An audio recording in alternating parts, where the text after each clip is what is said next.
자, 북한의 움직임 좀 알아보겠습니다. 북한이 지대공 미사일을 전방 지역에 집중적으로 배치하고 있다는 보고서가 나왔다고 합니다.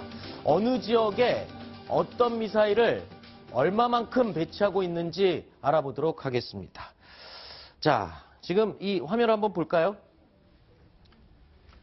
자, 어떻습니까? 김정은 교수님. 이 지금 북한의 전방 지역. 네. 그리고 이 주변에 지금 미사일들이 배치되고 있다는데 어떤 무기들입니까? 자, 그러니까 북한이 가지고 있는 지대공 미사일이 세 가지입니다. SA-2, SA-3, 그다음에 SA-5 이제 세 가지가 있는데, 네. SA-2, SA-3는 뭐 이게 고도가 되게 높지 않습니다. 네. SA-5가 굉장히 그 고도가 높고 사정거리가 길고, 그래서 만약에 그 미국의 함정이 미국의 공군기가 좀 멀리 좀 지나가도 이제 요격할 수 있는 그런 그 사거리를 갖게 되겠습니다. 네. 김기호 교수님, 이거는 지금 뭐 어느 정도의 위력이 되는 미사일들인가요?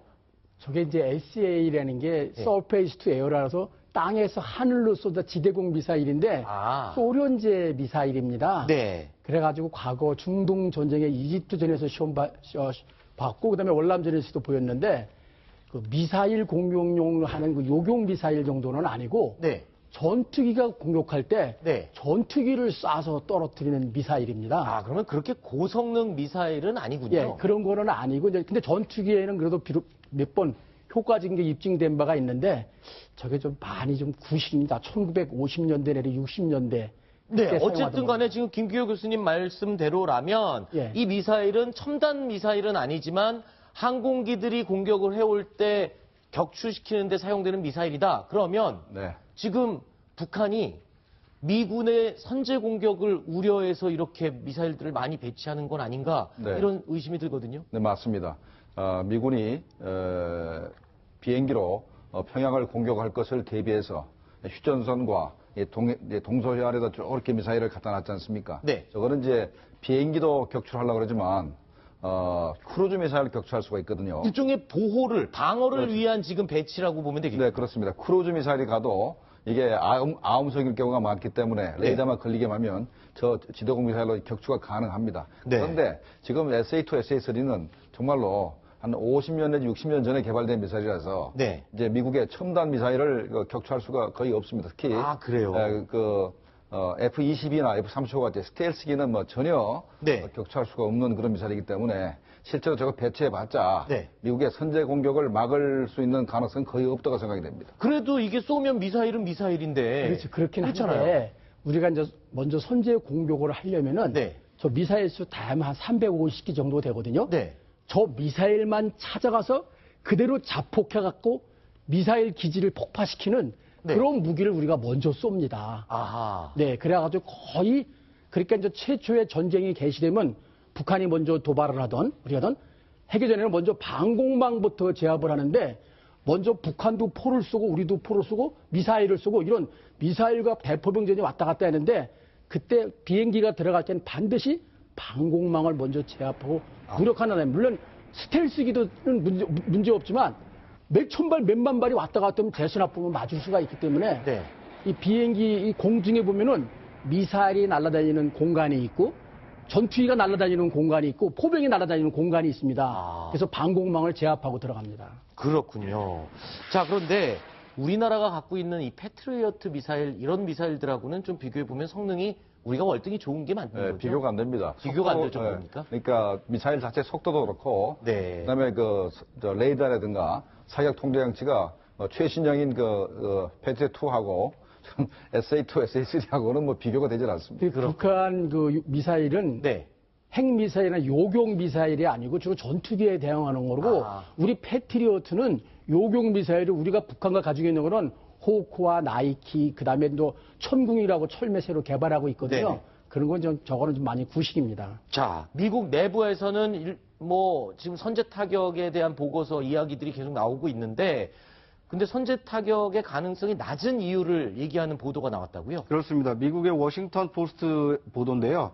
이 미국이 북한을 선제 타격을 실행하지 못하고 있는 이유는 대한민국 수도권에 거주하는 2,500만 인구 때문이다. 우리 대한민국 서울 인구를 말씀하시죠? 그렇습니다. 특히 이 만약에 북한을 선제 타격해서 북한이 이게 맞대응을 하게 되면 이 희생자가 나올 수가 있는데 네. 희생자 일부는 이 미국인일 수 있다. 특히 한국에 주둔하고 있는 미군만 28,000명에 달하고 있기 때문에 네. 이 북한의 300mm 포탄의 경우에는 평택 오산에 있는 공군기지까지 타격할 수 있어서 이 미군의 피해도 있을 수 있어서 미국이 선제 타격을 하지 않고 있다. 이런 보도가 나왔습니다. 교수님, 실제로 그 보고서 가운데 네. 북한이 우리 남한을 포격했을 때 네.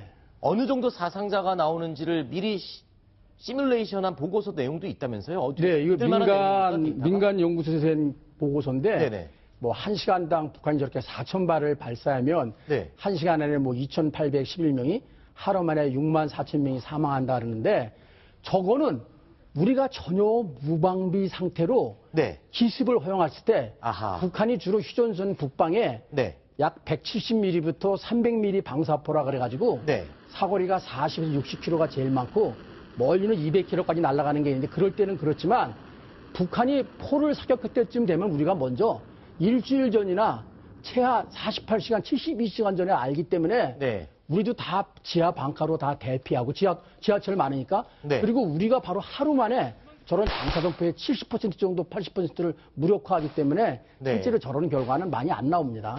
알겠습니다. 네. 교수님 말씀드리니까 조금 안심은 되는 것 같습니다. 그러니까 네.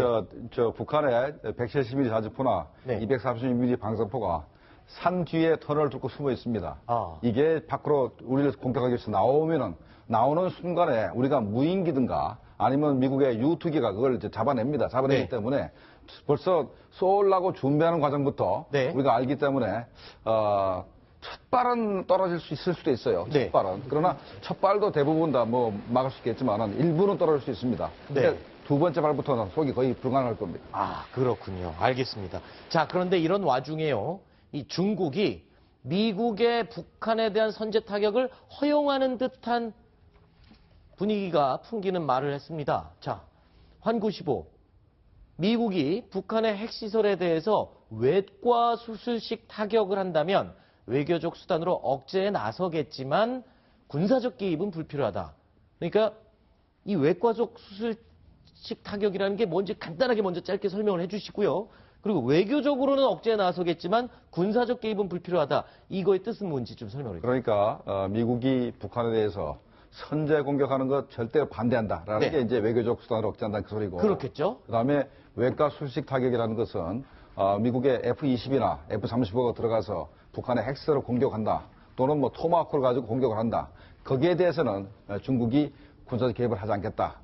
이런 얘기이기 때문에 어떻게 보면 다시 달리 해석한다면은 미국이 선제 공격을 해도 그냥 묵인하겠다라고 네. 해석할 수 있겠습니다. 그렇군요. 우리 몸에 외과 수술을 한다 그러면은 네. 우리 몸의 한 부위에 그 환부만 살짝 도려내는 거고 우리 몸 전체를 수술하는 건 아니지 않습니까? 그렇죠. 북한 전 지역을 공격하는 게 아니라 네. 미사일 기지면 미사일 기지, 핵시설 기지면 핵시설 거기만 살짝 외과 수술이 도려낸다는 것인데 네. 그거 할 때는 원래 북한하고 중국이 조중구 군사조약에서 자동 개입하게 돼 있는데 네. 그때는 자동 개입하지 않겠다고 네. 중국이 이제 북한과 미국의 어느 레드라인을 하나 설명해 주는 거죠. 가이드라인을. 네. 이 북한의 이 허풍은 이루 말할 수가 없지만요. 또 허풍을 떠는 이야기를 또 하는 것 같습니다.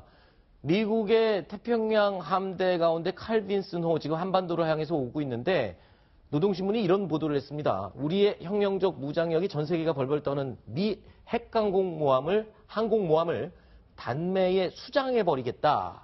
네. 글쎄요, 이 전력상으로 볼 때 아직 수천 킬로 떨어져 있는 이 항공모함을 수장시킬 수 있을까요? 그러니까 되나요? 미국도 네. 항공모함이 북한을 공격하려면 대략 한 1000km 가까이는 이제 한반도에서 네. 1000km 가까이는 들어와야 됩니다. 네. 그러면 이제 북한이 이 항공모함을 쏠 수 있는 것은 북한이 가지고 있는 지대함 미사일로 쏴야 되는데 지대함 미사일은 최대 사거리가 200km도 안 됩니다. 네. 그래서 저걸 쏠라 그러면 스커드 ER이나 아니면 노동 미사일을 쏴야 되는데 그거는 지대지 미사일이지 움직이는 함선을 맞추기 거의 불가능합니다. 네.